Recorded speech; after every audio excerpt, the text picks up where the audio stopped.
네, 오늘 주신 하나님의 말씀은 신명기 8장 1절에서 10절의 말씀입니다. 신명기 8장 1절에서 10절의 말씀을 함께 합독하겠습니다. 내가 오늘 명하는 모든 명령을 너희는 지켜 행하라. 그리하면 너희가 살고 번성하고 여호와께서 너희의 조상들에게 맹세하신 땅에 들어가서 그것을 차지하리라. 내 하나님 여호와께서 이 40년 동안에 내게 광야길을 걷게 하신 것을 기억하라. 이는 너를 낮추시며 너를 시험하사 내 마음이 어떠한지 그 명령을 지키는지 지키지 않는지 알려 하심이라. 너를 낮추시며 너를 줄이게 하시며 또 너도 알지 못하며 내 조상들도 알지 못하던 만나를 내게 먹이신 것은 사람이 떡으로만 사는 것이 아니요 여호와의 입으로 나오는 모든 말씀으로 사는 줄을 내가 알게 하려 하심이니라. 이 40년 동안에 내 의복이 헤어지지 아니하였고 내 발이 부르트지 아니하였느니라. 너는 사람이 그 아들을 징계함 같이 내 하나님 여호와께서 너를 징계하시는 줄 마음에 생각하고 내 하나님 여호와의 명령을 지켜 그의 길을 따라가며 그를 경외해야 할지니라. 내 하나님 여호와께서 너를 아름다운 땅에 이르게 하시나니 그곳은 골짜기든지 산지든지 시내와 분천과 샘이 흐르고 밀과 보리의 소산지요 포도와 무화과와 석류와 감람나무와 꿀의 소산지라. 내가 먹을 것에 모자람이 없고 내게 아무 부족함이 없는 땅이며 그 땅의 돌은 철이요 산에서는 동을 캘 것이라.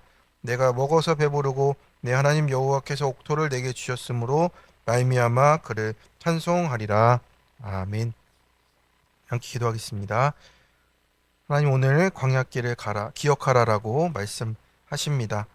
우리의 얻어진 것을 보는 것이 아니라 주신 하나님을 볼 수 있도록 오늘 말씀을 들려주시고 말씀에 순종하게 없어서 예수님 이름으로 기도드립니다.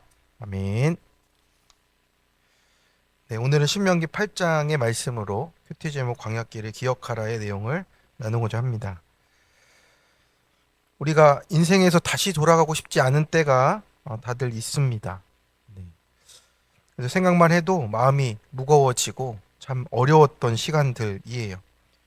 누군가는 이제 경제적으로 어려울 때가 있었을 것이고 또 누군가는 가족 관계로 인해서 또 밤잠을 이루지 못했을 때가 있고 내 스스로가 참 견디기 어려웠던 시간들이 있습니다. 또 열심히 또 기도해도 우리가 달라지지 않는 상황에 또 눌리고 또 기도를 하지 못하는 그런 상황에도 놓이고 했던 어려운 시간들이 있었습니다.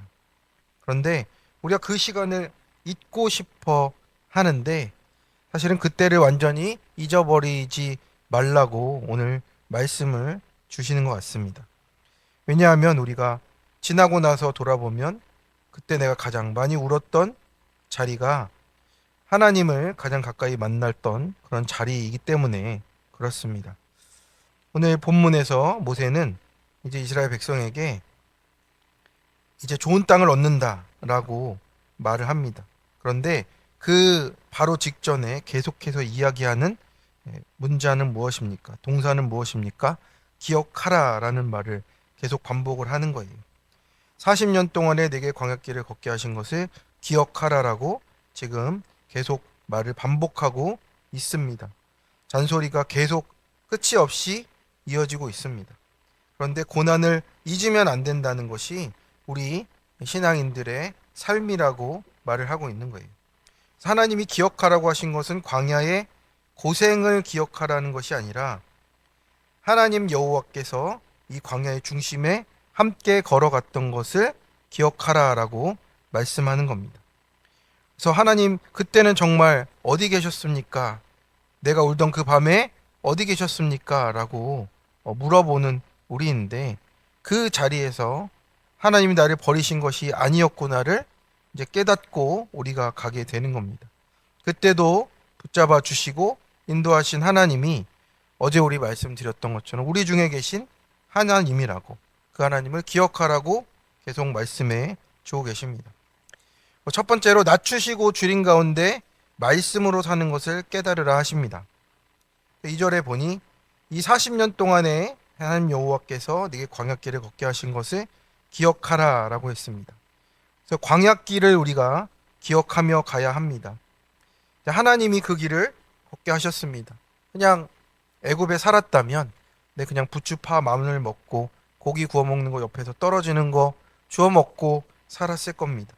그런데 하나님이 그 구원의 언약을 기억하셨고 그들의 부르짖음을 들으셨으니 그들을 구원하셨습니다. 우리 인생에 가는 길이 내가 가는 것 같지만 그 선택을 넘어서 하나님의 인도하심이 분명히 있다라는 겁니다. 우리 가정에, 우리 자녀의 내 일이 왜 이렇게 어렵고 꼬여 있을까? 또 다른 사람보다 왜 오래 기다려야 하는가? 이 모든 것이 나의 해석에 달려 있는 게 아니라는 거예요. 무조건 실패가 아니라 하나님의 해석이 우리가 필요한 것입니다. 하나님 여호와께서 그 길을 걷게 하셨다라는 해석이 우리가 되어야 한다라는 겁니다. 왜냐하면 그 길을 걸어야 하나님을 만나게 되는 거예요. 2절의 하반절을 보면 너를 낮추시며 너를 시험하사 내 마음이 어떠한지라는 거예요. 그래서 여기서 낮추다라는 말은 내 힘으로 살 수 없다라는 뜻이에요. 내 힘으로 내가 그냥 낮아져서 조용히 한번 그렇게 고백하는 게 아니라 내 힘으로 살 수 없다는 그 낮아짐입니다.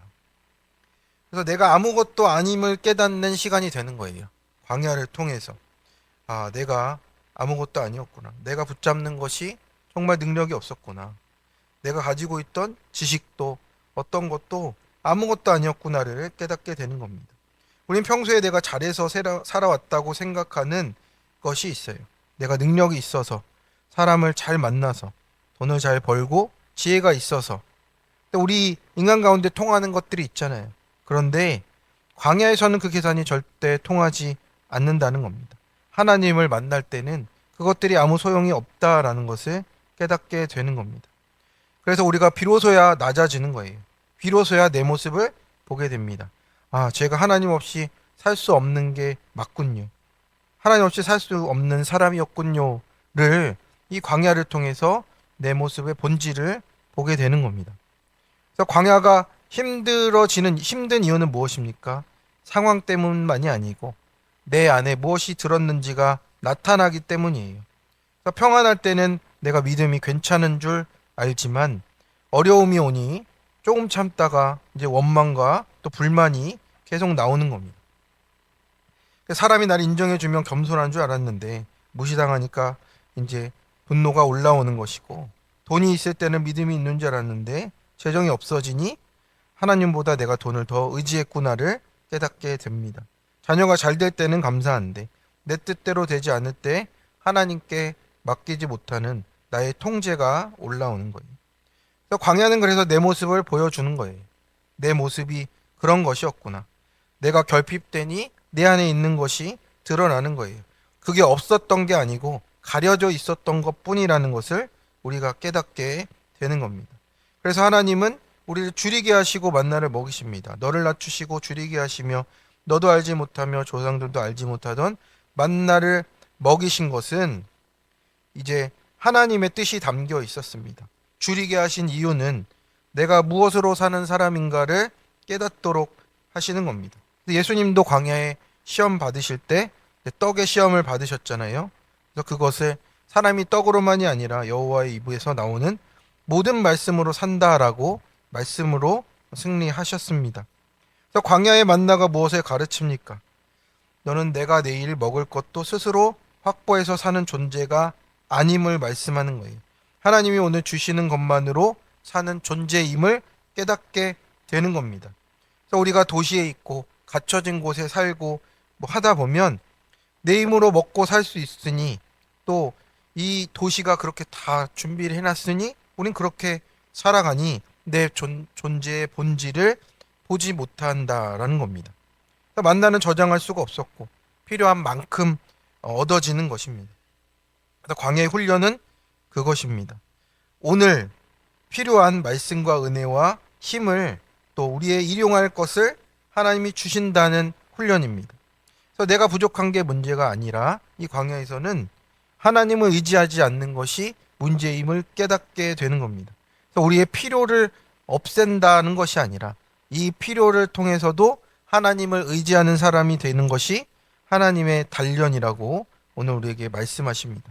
그래서 우리가 광야를 빨리 끝내달라고가 아니라 지금 이 과정에서 사람이 떡만으로가 아니라 나를 낮추시고 또 줄이게 하심으로 내가 말씀으로 살아가는 존재임을 깨닫는 것이 광야를 통과하는 가장 좋은 길이라고 말씀하십니다. 적용 질문입니다. 지금 내가 지나는 광야에서 하나님의 음성을 듣습니까? 불평과 불만 속에 있습니까? 떡만이 아니라 하나님 말씀으로 산다는 것을 깨닫게 된 광야의 사건은 무엇입니까? 주림으로 인해 깨닫게 된 내 모습은 무엇인가요?